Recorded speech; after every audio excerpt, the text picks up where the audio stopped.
안녕하세요. 육아메이트 오영경입니다. 오늘은 아이들의 영상 노출 어떻게 조절할 것인가 이 부분에 대한 이야기를 나누어 보려고 하는데요. 단순히 영상을 보여주면 안 된다, 영상을 보여줘도 된다 이런 관점에서 이야기하려는 것이 아니라 우리가 어쩔 수 없는 상황에서 지금 노출이 되고 있어요. 나는 완벽히 차단을 하려고 하더라도 가족들 중에 누군가 보여줄 수도 있는 거고요. 또 식당에만 가도 우리 아이는 안 보여줘도 옆에 테이블 아이들은 다 보고 있단 말이에요. 그리고 부모님들끼리 이렇게 친구들이랑 만나도 나는 안 보여주고 싶어도 옆에 친구는 보니까 같이 보게 된다든지 아니면 엄마 왜 나는 안 보여줘 이렇게 어쩔 수 없는 그런 노출되는 상황들이 많이 생겨요. 그래서 의도를 했든 안 했든 영상을 보게 됐을 때 우리 아이들이 그 영상에 너무 집착하지 않고 조절할 수 있게끔 만드는 그런 팁, 이런 이야기들을 해보려고 해요. 사실 정해진 시간에 어떤 특정한 상황에서 정해진 시간만큼 아이들이 영상을 보고 끌 수 있다면 큰 문제는 아니에요. 그런데 대부분의 아이들이 어때요? 더 보여달라고 하고 계속 보고 싶어 하고 끄라고 했을 때 울고 떼쓰기가 나타난다든지 이제 이런 것 때문에 문제가 되는 건데요. 우리가 일단 보여주기로 마음을 먹었다면 그리고 보여줄 수밖에 없는 상황이라면 부모님들이 이 부분을 조심해 주셔야 돼요. 줄 때 부정적인 메시지를 주면 안 됩니다. 아이들은 이 영상 보는 것이 공룡놀이, 인형놀이, 퍼즐놀이 이런 것 중에 그냥 하나의 놀이여야 돼요. 영상놀이, TV놀이, TV 보기 놀이. 하나의 놀이가 되어야 되는데 부모님이 이미 줄 때부터 부정적인 메시지를 준단 말이에요. 몇 개 볼 거야. 많이 보면 안 돼. 엄마가 밥 먹었으니까 보여주는 거야. 이런 식으로 다른 놀이와는 다르게 특별함을 부여해요. 물론 마음속으로 좀 걱정이 되고 하지만 보여주기로 마음 먹었다면 줄 때는 부정적인 메시지를 주면 안 돼요. 그래, 재밌게 봐. 어떤 거 보고 싶어? 네. 그 다음에 아이가 조절을 못하고 더 보려고 할 때 훈육은 그 다음 문제예요. 일단 처음부터 부모님이 더 이 영상의 특별한 메시지를 영상에 특별한 가치를 부여할 필요가 없다는 거예요. 아이들은 다 알거든요. 아, 이거 뭔가 더 좋은 건가 보네? 엄마가 왜 이걸 줄 때마다 다르게 나한테 표현을 하지? 근데 막상 봤는데 진짜 재밌어. 아, 그래서 그랬구나.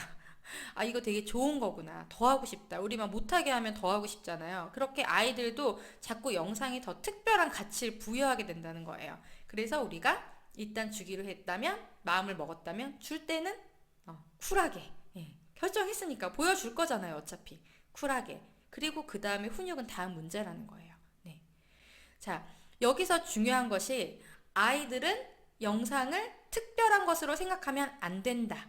다른 다양한 놀이 중에 하나로 인식해야 된다. 제가 이제 이 부분이 중요하다고 말씀을 드렸는데요.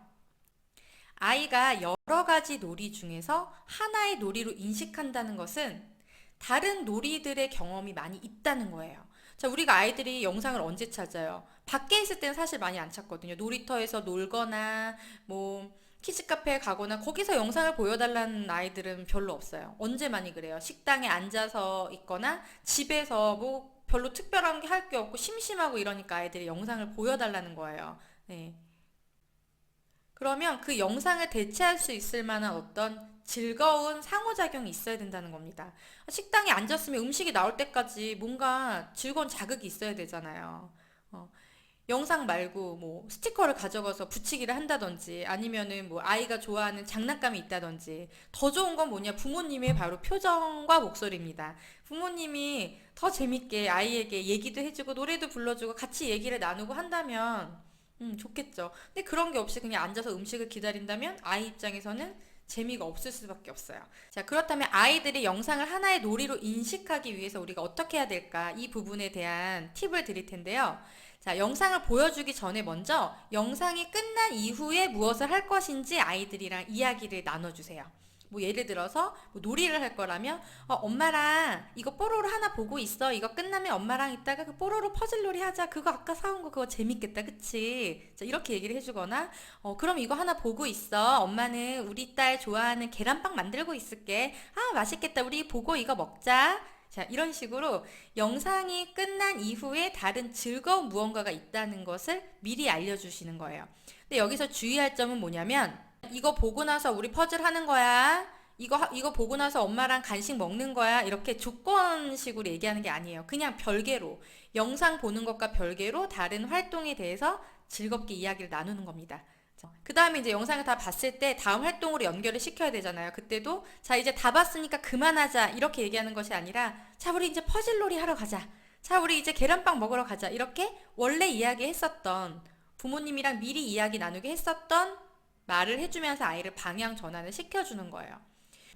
물론 영상에 대해서 더 집착하고 아이들이 많이 노출되었던 아이들은 이렇게 부모님이 얘기한다고 해서 바로 방향 전환이 되진 않아요. 자, 그런 경우에는 어떻게 해야 되냐면 아까 얘기했던 그런 뭐 퍼즐놀이, 뭐 아이들이 좋아하는 간식 이런 것들이 얼마나 재밌고 즐거운 건지를 영상과 관계없이 평소에 많이 부모님이 상호작용해 주셔야 돼요. 부모님이랑 퍼즐놀이를 너무너무 재밌게 했었어요.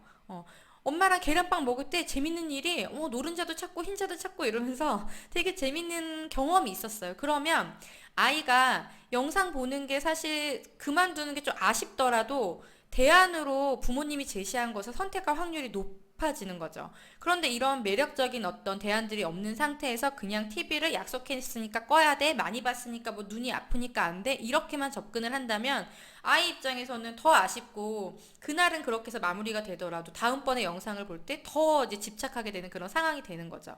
그래서 결국에는 영상을 여러 가지 놀이 중에 하나로 인식하기 위해서는 다른 즐거운 활동들이 반드시 있어야 된다는 겁니다. 그런데 부모님이 항상 재밌게 놀아줄 수만 없어요. 그래서 어떻게 하면 되냐면 그래도 아이랑 놀이하는 그런 순간들이 있을 거예요. 상호작용하는 순간들이 있으실 거예요. 그러면 이왕 영상 보여줄 거고 이왕 놀아줄 거면 순서를 바꿔보는 거예요. 영상을 본 이후에 부모님이 상호작용하는 시간을 가지는 겁니다. 네. 부모님이 몰입해서 놀아줄 수 있는 그 시간을 TV나 스마트폰을 본 이후로 만들어주는 거예요. 네. 그렇게 해서 아이가 영상을 보지 않아도 다른 놀이도 있구나. 예. 그리고 아이들이 정말 원하는 건 사실 부모님과의 상호작용이거든요. 그 부모님과의 상호작용이 재미있다면 영상이 좀 아쉬워도 선택할 수 있는 거죠. 그리고 그런 과정에서 아이가 TV를 스스로 끄고 부모님에게 스마트폰을 주고 자, 이런 행동들을 나타낸다면 거기에 맞춰서 또 우리가 집중해서 칭찬해주면서 아이 스스로 나는 TV를 조절할 수 있는 아이구나 라는 인식을 가질 수 있게끔 만들어줄 수도 있습니다. 자, 다음으로는 우리가 영상을 보여줄 때 어떤 부분을 좀 조심해야 되는지 이 부분을 좀 설명을 드릴 텐데요. 제가 이거는 미호의 내리사랑 블로그에 2017년에 스마트폰 중독 걱정 없는 스마트 육아법이라는 주제로 글을 한번 올린 적이 있어요. 그 글이랑 함께 보시면 좋을 것 같은데요. 자, 먼저 영상의 통제권이 부모님한테 있어야 돼요. 아이가 가져가서 조작하고 막 선택하고 계속 보고 이렇게 두면 안 됩니다. 아이들은 스스로 조절할 수 있는 힘이 부족해요. 그렇기 때문에 아이에게 모든 통제권을 주면 이거는 뭐 고양이한테 생선을 맡기는 꼴이거든요. 예, 그러다 보니까 부모님이 보여주더라도 부모님이 통제권을 가지고 있어야 돼요. 그래서 아이가 가지고 오면은 뭐 보고 싶어 얘기해서 아이가 선택할 수 있게 해주고 부모님이 틀어주고 그 다음에 보고 또 끝나고 가지고 오면은 다음 걸 틀어주고 이런 식으로 통제권을 좀 부모님이 가지고 있어야 돼요. 네. 그리고 영상을 보여줄 거면 가능하면은 콘텐츠가 아이가 상호작용할 수 있는 콘텐츠, 뭐 영상에서 아이들에게 말을 시키거나 아니면 노래를 부르고 춤을 추거나 이런 아이들의 반응을 이끌어낼 수 있는 콘텐츠가 더욱 좋습니다. 그냥 애니메이션 쭉 이어지는 이런 걸 보면 아이들이 계속 거기에 이렇게 막 몰입해가지고 집중하거든요. 누가 불러도 부르는지도 몰라요. 너무 몰입하지 않게끔 하기 위해서는 자꾸 아이가 반응을 할 수 있는 그런 컨텐츠들을 보여주시면 더욱 좋고요. 가장 좋은 거는 뭐 영상 보여줄 때 부모님이 옆에서 함께 춤도 추고 노래도 불러주고 이런 거겠죠. 근데 그런 게 힘들다고 한다면 영상을 끄고 나서라도 아이가 좋아하는 만화의 뭐 주제가라든지 아이가 좋아하는 노래라든지 뭐 그런 캐릭터 흉내라든지 그 영상에서 아이들이 좋아하는 요소들을 끄집어내서 영상이 아닌 이런 현실 공간에서 부모님과 상호작용할 수 있다면 더욱 좋을 것 같습니다. 그래서 가능하면 부모님이 통제권을 가지고 있고 영상도 상호작용이 있는 아이에게 말을 걸어준다거나 아이가 뭔가 반응할 수 있는 그런 컨텐츠 그리고 똑같은 시간을 보더라도 한 편을 쭉 보는 것보다는 짧은 것을 여러 번 보는 게 좋아요. 그러면 부모님이 이 통제권을 가지고 있기 때문에 중간중간 아이랑 상호작용도 할 수가 있고, 예, 방향 전환을 시키기에도 너무 몰입되어 있는 상태가 아니기 때문에 더욱 좋겠죠. 네, 이 부분을 조금 기억해 주셨으면 좋겠어요. 제가 양육 코칭을 진행하다 보면 영상 자체를 고민으로 가지고 오는 분들도 있지만 사실은 그거보다 더 다양한 문제로 오시는 분들이 많거든요. 근데 어떤 고민으로 오던지 간에 제가 꼭 확인하는 것이 뭐냐면 아이와 함께 있는 시간 동안에 어떤 상호작용을 하는지를 봐요. 그럼 그 중에서 영상이 차지하는 비율이 나오거든요. 근데 영상 보기가 많은 비율을 차지할수록 굉장히 다양한 문제들을 아이들이 가지고 있었습니다. 아이들이 부모님과 함께 있는 시간 동안 영상을 보는 비율이 높다는 걸 뭘 의미할까요? 네, 그만큼 부모님과의 상호작용 시간이 적다는 거예요. 특히 이제 평일 같은 경우에는 아이들이 뭐 원이나 학교에서 갔다 오면 밥 먹고 뭐 씻기고 하다 보면은 재워야 되고 시간이 거의 없어요. 근데 그 안에서도 TV나 스마트폰을 보는 비율이 높다면, 네, 그만큼 부모님과 눈을 마주치고 상호작용할 시간이 줄어드는 거잖아요. 없다는 거잖아요. 거기에서 오는 문제가 더 큰 겁니다. 거기에서 오는 문제가 더 큰 거예요. 부모님과의 상호작용하는 시간이 없다는 것. 네. 그것이 영상 자체가 주는 문제보다 더 큰 원인이 된다는 거죠. 그래서 부모님이 아이와 눈을 마주치고 상호작용하는 시간이 반드시 있어야 돼요. 네, 너무 중요하고요. 제가 얼마 전에 그 아이들 TV 중독으로 고민하고 있는 이제 부모님을 만나서 행동수정 솔루션을 이제 촬영하고 왔는데요. 8살, 5살, 3살 이렇게 아들이 셋이 있는 그런 가정이었어요. 네, 근데 제가 여기에서 드렸던 솔루션은 오늘 얘기한 것과 거의 동일합니다. 네, 아이들이 어떤 즐거운 놀이를 알아야 한다. TV 말고도 재미있는 놀이가 있는 것을 알아야 한다. 이제 이 부분을 좀 중점적으로 설명을 드렸는데요. 저도 이제 놀랐던 게 제가 특별한 놀이를 한 게 아니거든요. 그냥 스티커 하나 가지고 가서 아이들한테 이거 선생님이랑 놀아볼래? 이거 뭐 얼굴에도 붙이고 이렇게 하는 거야. 이렇게 얘기해주면서 기대감을 주고 놀이를 했거든요. 그랬더니 아이들이 뭐 너무 좋아하는 거예요. 근데 여기서 끝이 아니라 그 다음에 이제 선택권을 줬어요. 선생님이랑 이거 스티커 가지고 더 놀이 해볼래? 아니면은 TV 볼래? 했을 때 세 아이 모두 스티커 놀이를 하자고. 예, 특히 초등학교 1학년 우리 큰 형아가 가장 좋아했었어요. 그래서 그때 다시 한번 느꼈죠. 아이들이 원하는 건 TV가 아니구나. 그냥 재미있는 놀이구나. TV를 대체할 수 있는 다른 놀이가 제공된다면 아이들이 TV에 집착할 이유가 없구나. 네. 아이들은 이런 놀이를 원하고 있구나. 다시 한번 느끼는 계기가 됐습니다. 그래서 제가 뭐 이렇게 부모 교육하고 코칭하고 하면서 부모님들한테 1분 놀이 그리고 상호작용 방법 이런 것들 많이 안내를 해드리는데요. 영상으로도 이런 팁들을 많이 만들어야겠다. 예, 다시 한번 좀 다짐하게 되는 계기가 됐었습니다. 오늘 아이들 영상 노출에 대한 이야기를 해봤는데요. 제가 이전에 그 블로그에 스마트폰에 대한 글을 올렸을 때 굉장히 많은 댓글이 달리면서 다양한 의견들이 있었습니다.